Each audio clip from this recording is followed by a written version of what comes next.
আমাদের দেশের ক্ষমতার অবস্থা হইলো, ক্ষমতা টিকানোর জন্য মানুষ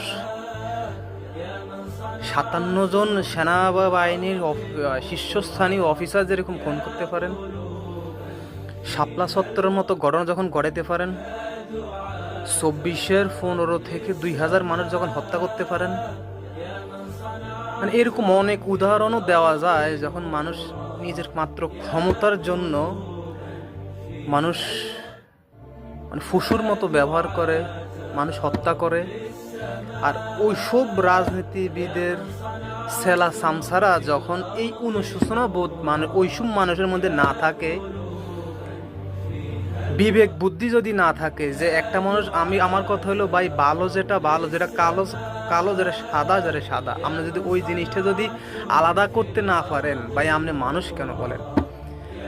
আপনার সামনে আপনি বুঝতেছেন যে এই জিনিসটা খারাপ, আপনি খারাপটারে খারাপ বলবেন না, আপনি মনুষ্যত্ব বিক্রি করে ফেলছেন, আপনি অন্ধভক্ত হয়ে গেছেন একজন মানুষের। আমি কোনো দলের বলতেছি না, কত এলো আপনার ক্ষমতার জন্য আপনি যা খুশি তাই করতে পারবেন। আপনি ইসলাম বিরোধী কথা বলতে চাইলে ওটাই করতে পারবেন, খালি আপনার দলের জন্য।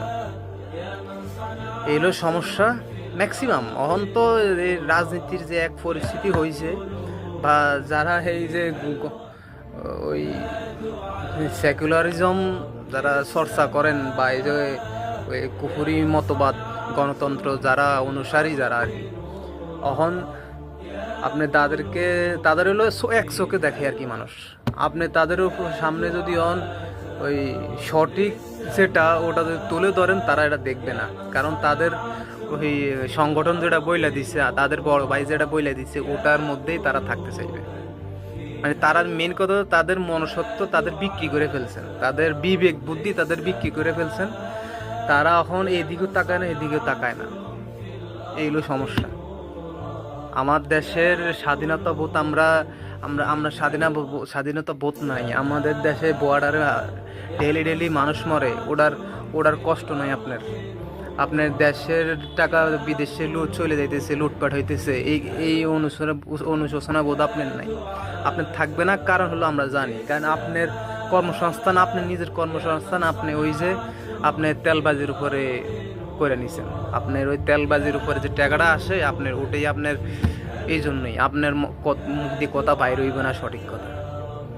আপনি যদি নিজের সঠিক স্থায়ী কর্মসংস্থান হইতো করতেন, তখন আপনি এই এই জিনিসটা বোধটা আপনার হইতো।